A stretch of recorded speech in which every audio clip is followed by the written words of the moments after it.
Hi friends, welcome back to my YouTube channel. Friends, ಇವತ್ತು evening log start ಮಾಡಿದ್ದೀನಿ. ಬನ್ನಿ, ಈಗ ಚಿಕನ್ ಸಾಂಬಾರು ಮಾಡ್ತಾಯಿದ್ದೀನಿ. ಚಿಕನ್ ಬೇಳೆ ಸಾಂಬಾರು, ಚಿಕಡಿ ಕಾಳಿಂದ ಬೇಳೆ ಸಾಂಬಾರು ಮಾಡ್ತಾಯಿದ್ದೀನಿ. ಬನ್ನಿ, ಈಗ ತೋರಿಸ್ತೀನಿ ಯಾವ ಥರ ಮಾಡಿದ್ದೀನಿ ಅಂತ ಹೇಳ್ಬಿಟ್ಟು. ಇಷ್ಟ ಆದರೆ ಏನು ಮಾಡ್ಬೇಕಂತ ನಿಮಗೆಲ್ಲ ಗೊತ್ತಾಯಿದೆ. ಪ್ಲೀಸ್ ಯಾರೆಲ್ಲ ಹೊಸಬರು ನೋಡ್ತಾಯಿದ್ದಾರೆ ನನ್ನ ಚಾನಲ್ನ, ಪ್ಲೀಸ್ ಲೈಕ್ ಮಾಡಿ, ಶೇರ್ ಮಾಡಿ, ಕಮೆಂಟ್ ಮಾಡಿ, ಹಾಗೆ ಸಬ್ಸ್ಕ್ರೈಬ್ ಮಾಡ್ಕೊಳ್ಳಿ. ಪದೇ ಬೆಲ್ಲೈಕನ್ನ ಕ್ಲಿಕ್ ಮಾಡಿ ಹಾಲ್ಮಿಸ್ಕೊಂಡು ಬರ್ತಾಯಿದ್ದೀನಿ. ಫ್ರೆಂಡ್ಸ್ ಜೊತೆ ಎಲ್ಲ ಶೇರ್ ಮಾಡ್ಕೊಳ್ಳಿ. ಫ್ರೆಂಡ್ಸ್, ಈಗ ನಾನು ಬಂದು ಚಿಕನ್ ಸಾಂಬಾರಿಗೆ ಅಂತ ಹೇಳ್ಬಿಟ್ಟು ಎಲ್ಲ ಮಸಾಲೆಗೆ ರೆಡಿ ಮಾಡ್ತಾಯಿದ್ದೀನಿ. ಈರುಳ್ಳಿ, ಬೆಳ್ಳುಳ್ಳಿ, ಮೆಣಸಿನ್ಕಾಯಿ ಮತ್ತು ಶುಂಠಿ, ಕಡಲೆಪಪ್ಪು, ಒಣಕೊಬ್ಬರಿ ಮತ್ತು ಧನೆ ಪೌಡರು, ಕೊತ್ತಂಬರಿ ಸೊಪ್ಪು, ಪುದೀನ, ಚಕ್ಕೆ, ಲವಂಗ, ಸ್ವಲ್ಪ ಚಕ್ಕೆ ಲವಂಗ ಎಲ್ಲವನ್ನು ಹಾಕ್ಕೊಂಡು ಮಿಕ್ಸಿ ಹಾಕ್ಕೊಂಡು ಗ್ರೈಂಡ್ ಮಾಡ್ಕೊಂಡು, ನಾನು ಬಂದು ಇವತ್ತು ಒಲೆಯಲ್ಲಿ ಮಾಡ್ತಾ ಇರೋವಂಥದ್ದು. ಈಗ ಬಾಣಲೆಗೆ ಇಟ್ಟು ಅದಕ್ಕೆ ಸ್ವಲ್ಪ ಎಣ್ಣೆನ ಹಾಕಿದೆ. ಎಣ್ಣೆ ಹಾಕಿ ಅದಕ್ಕೆ ಈರುಳ್ಳಿ, ಬೆಳ್ಳುಳ್ಳಿ ಮತ್ತು ಮೆಣಸಿನ್ಕಾಯಿ ಇಷ್ಟನ್ನು ಹಾಕ್ಕೊಂಡು ಎಣ್ಣೆಯಲ್ಲಿ ಫ್ರೈ ಮಾಡ್ಕೊತಾ ಇದ್ದೀನಿ. ಎಣ್ಣೆಯಲ್ಲಿ ಚೆನ್ನಾಗಿ ಫ್ರೈ ಮಾಡ್ಕೊಳ್ಳೋಣ. ಈರುಳ್ಳಿ, ಬೆಳ್ಳುಳ್ಳಿ ಮತ್ತು ಮೆಣಸಿನ್ಕಾಯಿ ಇಷ್ಟನ್ನು ಹಾಕ್ಕೊಂಡು ಎಣ್ಣೆಯಲ್ಲಿ ಚೆನ್ನಾಗಿ ಫ್ರೈ ಮಾಡ್ಕೊತಾ ಇದ್ದೀನಿ. ಒಲೆಯಲ್ಲಿ ಮಾಡ್ತಾಯಿದ್ದೀನಿ. ತುಂಬಾ ರುಚಿಯಾಗಿ ಬರುತ್ತೆ ಸಾಂಬಾರು. ಯಾಕೆ ಅಂತಂದರೆ ಒಲೆಯಲ್ಲಿ ಮಾಡೋದ್ರಿಂದ ಚಿಕನ್ ಸಾಂಬಾರು ಆಗಿರ್ಬೋದು, ಯಾವುದೇ ಥರ ಅಡುಗೆ ಇರ್ಬೋದು, ಒಲೆಯಲ್ಲಿ ಮಾಡಿದ್ರೆ ತುಂಬಾ ಟೇಸ್ಟಿಯಾಗಿರುತ್ತೆ. ಆ ಕಾರಣಕ್ಕೆ ನಾನಿವತ್ತು ಒಲೆಯಲ್ಲಿ ಮಾಡಿ ತೋರಿಸ್ತಿದ್ದೀನಿ ಯಾವ ಥರ ಮಾಡ್ತಾಯಿದ್ದೀನಿ ಅಂತ ಹೇಳ್ಬಿಟ್ಟು. ಬೇಗನೆ ಆಗುತ್ತೆ ಮತ್ತು ತುಂಬಾ ಟೇಸ್ಟಿ ಕೂಡ ಬರುತ್ತೆ ಅಡುಗೆ. ಈಗ ಬಂದು ಈರುಳ್ಳಿ, ಬೆಳ್ಳುಳ್ಳಿ, ಮೆಣಸಿನ್ಕಾಯಿ ಎಲ್ಲ ಸುಲಿಸ್ಕೊಂಡು ಆದಮೇಲೆ ಇದಕ್ಕೆ ಕಡಲೆಪಪ್ಪು, ಒಣಕೊಬ್ಬರಿ ಮತ್ತು ಶುಂಠಿ ಇಷ್ಟನ್ನು ಎಣ್ಣೆಯಲ್ಲಿ ಫ್ರೈ ಮಾಡ್ಕೊತಾ ಇದ್ದೀನಿ. ಚೆನ್ನಾಗಿ ಎಣ್ಣೆಯಲ್ಲೆಲ್ಲ ಫ್ರೈ ಮಾಡ್ಕೊಳ್ಳೋಣ. ಚೆನ್ನಾಗಿ ಫ್ರೈ ಮಾಡ್ಕೊಳ್ಳೋದ್ರಿಂದ ಸಾಂಬಾರು ತುಂಬಾ ಟೇಸ್ಟಿಯಾಗಿ ಬರುತ್ತೆ. ಈಗ ನೀಟಾಗಿ ಎಲ್ಲ ಫ್ರೈ ಮಾಡ್ಕೊತಾ ಇದ್ದೀನಿ, ಇಲ್ಲಾಂದರೆ ತಳ ಅಂಟ್ಬಿಡುತ್ತೆ. ಅದಕ್ಕೆ ಕೈ ಆಡಿಸ್ತಾ ಹೋಗ್ತಾಯಿದ್ದೀನಿ. ಅದಕ್ಕೆ ಸ್ವಲ್ಪ ಚಕ್ಕೆ ಲವಂಗವನ್ನು ಕೂಡ ಸೇರಿಸ್ಕೊತಾ ಇದ್ದೀನಿ.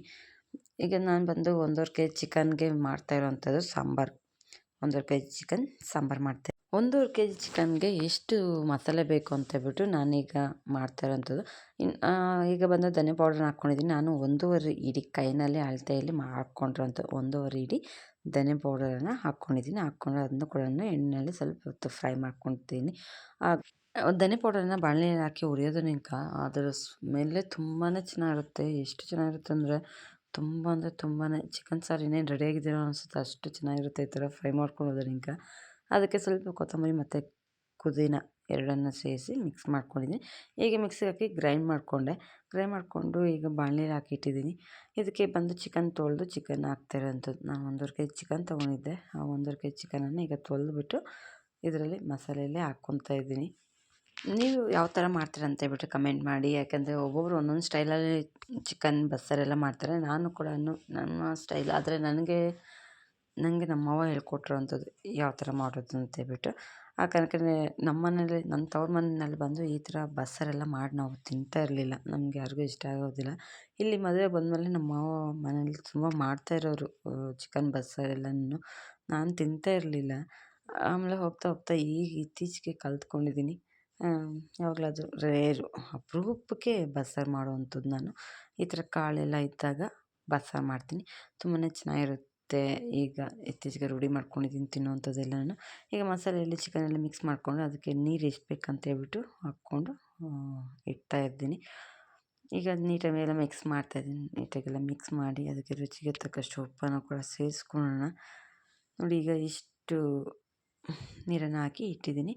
ಈಗ ಉಪ್ಪು ಕೂಡ ಸೇರಿಸ್ಕೊಂಡಿದ್ದೀನಿ. ರುಚಿಗೆ ತಕ್ಕಷ್ಟು ಉಪ್ಪನ್ನು ಹಾಕ್ಕೊಂಡು ನೀಟಾಗಿ ಮಿಕ್ಸ್ ಮಾಡಿ ಇನ್ನೇನು ವಿಸಿಲ್ ಕೂಗಿಸ್ಕೊತೀನಿ. ಒಂದು 4-5 ವಿಸಿಲ್ ಕೂಗಿಸ್ಕೊತೀನಿ. ನಾನು ಬಂದು ದೊಡ್ಡ ಬೆಲೆ ಚಿಕನ್ ತೊಗೊಂಡಿರೋವಂಥದ್ದು. ಈಗ ಕೂಗಿಸ್ಕೊಂಡು ಆದಮೇಲೆ ನೋಡ್ತಾ ಇರ್ಬೋದು ಸಾಂಬಾರು ಯಾವ ಥರ ಬಂದಿದೆ ಅಂತ ಹೇಳ್ಬಿಟ್ಟು. ಇದಕ್ಕೆ ಕಾಳು ಹಾಕ್ತೀನಿ. ಚಿಕಡಿ ಕಾಳನ್ನು ತೊಳೆದು ಎಲ್ಲ ಇಟ್ಕೊಂಡಿದ್ದೆ. ಇದಕ್ಕೆ ಎಲ್ಲನೂ ಇಟ್ಟಿದ್ದಿದೆ. ಇವತ್ತು ಸಂಡೇ ಲಾಗಿದ್ದು. ಸಂಡೇ ಬಂದು ಚಿಕಡಿಕಾಯಿ ಬಿಡಿಸೋದಿತ್ತು. ಸಂಡೇ ಚಿಕಡಿಕಾಯಿ ಎಲ್ಲ ಬಿಡಿಸಿ ಇದು ಈವ್ನಿಂಗ್ ಲಾಗ್ ಸ್ಟಾರ್ಟ್ ಮಾಡೋವಂಥದ್ದು. ಚಿಕಡಿಕಾಯಿ ಬಿಡಿಸ್ದಾಗಿದ್ದು ಹಸಿ ಕಾಳೆಲ್ಲ ಸಿಕ್ಕಿರೋದು ಕಾಯಿನ ತೊಗೊಂಡು ಬಿಡಿಸಿ ಅದನ್ನು ನೆನೆಸಿ ಇದಕ್ಕೆ ಮತ್ತು ಫ್ರೆಶ್ಶಾಗಿ ನಾನು ಇವತ್ತು ಚಿಕನ್ ಬೇಳೆ ಸಾಂಬಾರು ಮಾಡ್ತಾ ಇರೋವಂಥದ್ದು. ಇದು ಬಂದು ಚಿಕಡಿ ಕಾಳು. ನೋಡ್ತಾ ಇರೋದು ಅವರೆಕಾಳು ಥರನೇ ಇದೆ. ಸೇಮ್ ಅವರೆಕಾಳು ಯಾವ ಥರ ಇದೆ ಅದೇ ಥರ ಇದೆ. ಇದು ಕಾಳು ಬಂದು ಸ್ವಲ್ಪ ದಪ್ಪ ಬರುತ್ತೆ. ಈಗ ಒಂದು ಕುದಿಯನ್ನು ಬಸ್ಕೊಂಡಿದ್ದೀನಿ. ಬೇಗ ಬೆಂದ್ಬಿಡುತ್ತೆ ಕಾಳು. ಆ ಕಾರಣಕ್ಕೆ ಸ್ವಲ್ಪ ಹೊತ್ತು ಚಿಕನೆಲ್ಲ ಬೆಂದಾದಮೇಲೆ ಅದರಲ್ಲಿ ಹಾಕಿ ನಾನು ಸ್ವಲ್ಪ ಹೊತ್ತು ಬೇಯಿಸ್ಕೊಂಡಿದ್ದೀನಿ. ಈಗ ಬೇರೆ ಪಾತ್ರೆಗೆ ಬಗ್ಸಿಟ್ಕೊಂಡಿದ್ದೀನಿ. ಬಗ್ಸ್ಬಿಟ್ಟು ಅದರಲ್ಲಿರೋವಂಥ ಮಸಾಲೆಯನ್ನು ಸಪ್ರೇಟ್ ಮಾಡ್ಕೊಂಡಿರೋವಂಥದ್ದು. ಈಗ ನೋಡ್ತಾ ಇರ್ಬೋದು ಅದರಲ್ಲಿರೋವಂಥ ಮಸಾಲೆ ಈ ಥರ ಸಪ್ರೇಟ್ ಮಾಡಿದ್ದೀನಿ. ಇದಕ್ಕೆ ಒಗ್ಗರಣೆ ಕೊಡ್ತಾಯಿದ್ದೀನಿ. ಅದೇ ಕುಕ್ಕರ್ನಲ್ಲೇ ಒಗ್ಗರಣೆ ಕೊಡ್ತಾಯಿರೋದು. ಸ್ವಲ್ಪ ಎಣ್ಣೆ ಮತ್ತು ಸಾಸಿವೆ ಮತ್ತು ಈರುಳ್ಳಿ, ಕರ್ಬೇವಿನ ಸೊಪ್ಪು ಇಷ್ಟನ್ನು ಹಾಕ್ಕೊಂಡು ಎಣ್ಣೆಯಲ್ಲಿ ಫ್ರೈ ಮಾಡ್ಕೊತಾ ಇದ್ದೀನಿ. ನೀಟಾಗಿ ಎಣ್ಣೆಯಲ್ಲೆಲ್ಲ ಫ್ರೈ ಮಾಡಿಕೊಂಡು ಈಗ ಸಪ್ರೇಟ್ ಮಾಡಿರೋಂಥ ಸಾಂಬಾರನ್ನು ಇದೆಲ್ಲ ಹಾಕಿ ಕಾಯಿಸ್ಕೊಳೋ ಅಂಥದ್ದು. ಈಗ ನಾನು ಬಂದು ಒಗ್ಗರಣೆ ಎಲ್ಲ ಆಯಿತು. ಈಗ ಸಾಂಬಾರು ಕಾಯಿಸ್ಕೊತಾ ಇದ್ದೀನಿ ಮಿಕ್ಸ್ ಮಾಡಿಕೊಂಡು. ನೋಡೋದಕ್ಕೆ ಇಷ್ಟು ತೆಳ್ಳಗೆ ಕಾಣ್ತಾ ಇದೆ, ಬಟ್ ಕಾಯ್ತಾ ಸ್ವಲ್ಪ ಗಟ್ಟಿಯಾಗುತ್ತೆ. ಇದಕ್ಕೆ ಬಂದು ಅಕ್ಕಿನ ಹುರಿದು ಪೌಡ್ರ್ ಮಾಡಿ ಹಾಕಿದ್ರೆ ತುಂಬಾ ಟೇಸ್ಟಿಯಾಗಿರುತ್ತೆ. ನಾನು ಬಂದು ಮಾಡ್ತೀನಿ ಅಂತ ಅಂದ್ಕೊಂಡಿರಲಿಲ್ಲ ಬಸ್ಸಾರು, ಆದರೆ ಆಕಸ್ಮಿಕವಾಗಿ ಯಜಮಾನ್ರು ಮಾಡು ಅಂತ ಹೇಳಿದ್ರು, ಆ ಕಾರಣಕ್ಕೆ ಮಾಡ್ತಾ ಇರೋಂಥದ್ದು. ನಾನು ಬಂದು ಕಡಲೆಪಪ್ಪು ಈ ಥರ ಮಿಕ್ಸಿಗೆ ಹಾಕಿ ಪೌಡ್ರ್ ಮಾಡಿ ಇಟ್ಕೊಂಡಿದ್ದೀನಿ.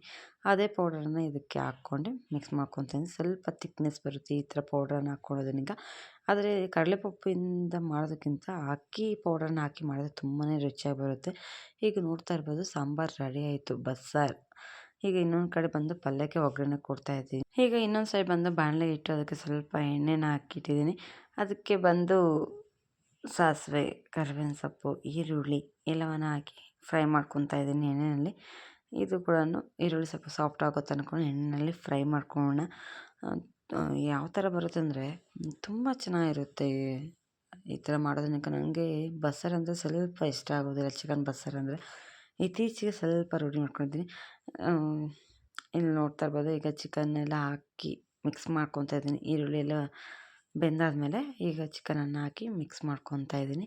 ಇದಕ್ಕೆ ಲಾಸ್ಟಲ್ಲಿ ಬಂದು ಪೌಡರ್ನ ಕಡಲೆಪಪ್ಪು ಪೌಡ್ರನ್ನ ಹಾಕ್ಕೊತಾ ಇದ್ದೀನಿ. ಅಕ್ಕಿ ಪೌಡ್ರ್ ಮಾಡ್ಕೊಳ್ಳೋಷ್ಟು ಟೈಮ್ ಸಿಗಲಿಲ್ಲ, ಆ ಕಾರಣಕ್ಕೆ ಕಡಲೆಪಪ್ಪು ಪೌಡ್ರನ್ನ ಹಾಕಿ ಮಿಕ್ಸ್ ಮಾಡ್ಕೊತಾ ಇದ್ದೀನಿ. ಇದು ಬಂದು ಕಾಯಿ ತುರಿ, ಒಂದು ತೆಂಗಿನ ಚಿಪ್ಪು ಬಂದು ಕಾಯಿ ತುರಿ ತುರಿಚಿಟ್ಕೊಂಡಿದ್ದೆ, ಅದನ್ನು ಕೂಡ ಹಾಕಿ ಮಿಕ್ಸ್ ಮಾಡ್ಕೊತಾ ಇದ್ದೀನಿ. ಲಾಸ್ಟಲ್ಲಿ ಬಂದು ಕಡಲೆಪಪ್ಪು ಪೌಡರನ್ನ ಹಾಕಿ ಮಿಕ್ಸ್ ಮಾಡ್ತಾಯಿದ್ದೀನಿ. ಯಾಕಂದರೆ ಮಸಾಲೆಯಲ್ಲೇ ಉಪ್ಪು ಖಾರ ಎಲ್ಲ ಇರುತ್ತೆ, ಎಲ್ಲ ಹಾಕಿ ಬೇಯಿಸಿಟ್ಟಿರ್ತೀರಲ್ವ. ಈಗ ಏನಿದ್ರೂ ಈ ಥರ ಮಾಡೋವಂಥದ್ದು. ಬಾಣಲೆಗೆ ಇಟ್ಟರೆ ಸಾಕಾಗೋದಿಲ್ಲ ಅಂತೇಳಿ ಮತ್ತೆ ಬೇರೆ ಪಾತ್ರೆಗೆ ಚೇಂಜ್ ಮಾಡಿಕೊಂಡು ಈಗ ಕಡಲೆಪಪ್ಪು ಪೌಡರನ್ನ ಹಾಕಿ ಮಿಕ್ಸ್ ಮಾಡ್ಕೊತಾ ಇದ್ದೀನಿ. ಇನ್ನೇನಿದು ಚಿಕನ್ ಸಾಂಬಾರು ಬಸ್ಸಾರು ರೆಡಿಯಾಗಿದೆ. ನೋಡ್ತಾ ಇರ್ಬೋದು ಯಾವ ಥರ ಬಂದಿದೆ ಅಂತ ಹೇಳ್ಬಿಟ್ಟು. ತುಂಬಾ ಚೆನ್ನಾಗಿ ಬಂದಿತ್ತು ಫ್ರೆಂಡ್ಸ್. ಚಿಕಡಿ ಕಾಳು ಬಸ್ಸಾರು ರೆಡಿ ಆಯಿತು, ಊಟ ಎಲ್ಲ ಆಯಿತು. ವಿಡಿಯೋ ಮಿಸ್ ಆಗಿಬಿಟ್ಟಿದೆ, ಮುದ್ದೆ ಊಟ ಎಲ್ಲನೂ ಮಾಡಿರೋವಂಥದ್ದು ವಿಡಿಯೋ ಮಿಸ್ ಆಯಿತು. ಅದಕ್ಕೆ ಈ ವಿಡಿಯೋ ಇಲ್ಲಿಗೆ ಹೆಣ್ಣು ಮಾಡ್ತಾಯಿದ್ದೀನಿ. ಮತ್ತೊಂದು ವಿಡಿಯೋಗೆ ಮತ್ತೆ ಸಿಗ್ತೀನಿ. ಅಲ್ಲಿವರೆಗೂ ಟೇಕ್ ಕೇರ್, ಬಾಯ್. ಹಾಗೆ ಪ್ಲೀಸ್ ಎಲ್ಲರೂ ಸಪೋರ್ಟ್ ಮಾಡಿ ಅಂತ ಹೇಳಕ್ಕೆ ಇಷ್ಟಪಡ್ತೀನಿ.